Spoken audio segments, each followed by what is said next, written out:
Hello everyone. Today we are going to discuss about articulated hand. Articulated hand consists of 8 carpals, 5 metacarpals and 14 phalanges on each side. The 8 carpals are from lateral to medial side. These are arranged in 2 rows. One is proximal row and one is distal row. The proximal row contains scaphoid, lunate, triquetral and pisiform. Scaphoid, lunate, triquetral and pisiform. And the distal row comprise of trapezoid, trapezium, capitate and hamate. Okay, you can remember it by a mnemonic. She looks too pretty, try to catch her. It's from lateral to medial side.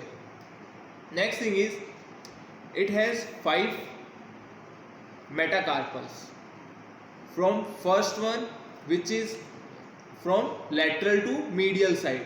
First one is for thumb and it is thickest among all. The side determination is the hook of hamate.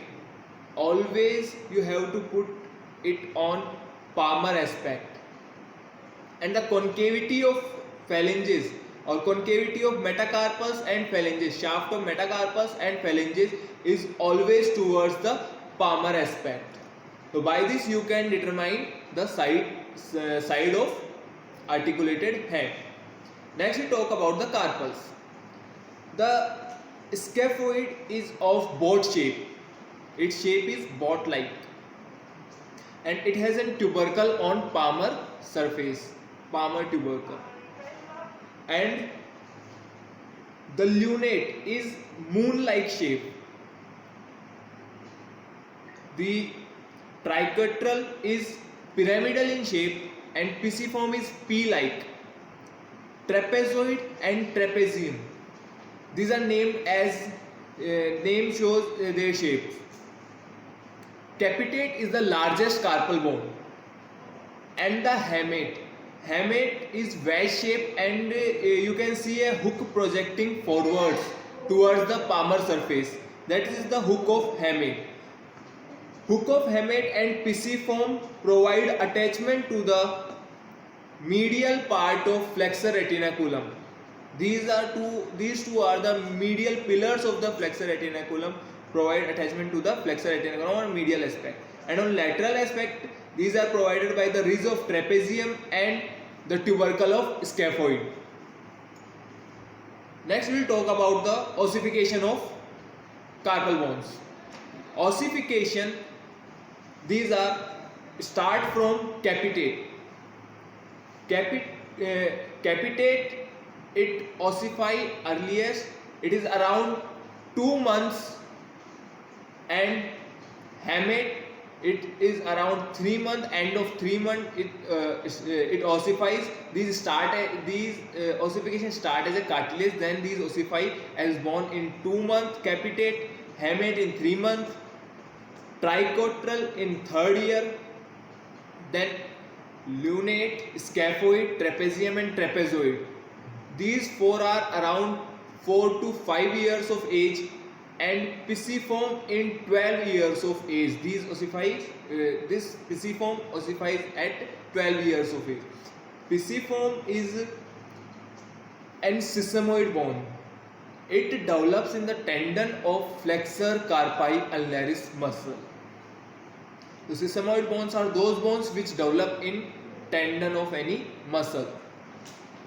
Next we talk about metacarpals. Metacarpals are 5. These are head distally present and base present proximally.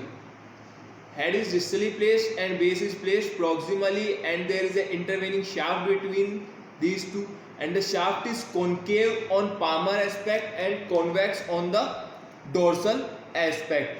On dorsal aspect, the lower end shows a triangular area.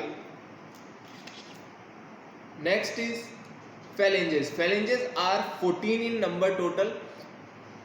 The first metacarpal has only 2 phalanges and other ones are having 3 phalanges. The first is having 2 phalanges, that is for thumb. Next we will talk about the fractures of the carpals. So most commonly fracture occurs at the scaphoid. When you fall on outstretched hand, scaphoid is fractured from the middle or from the tubercle, it is fractured.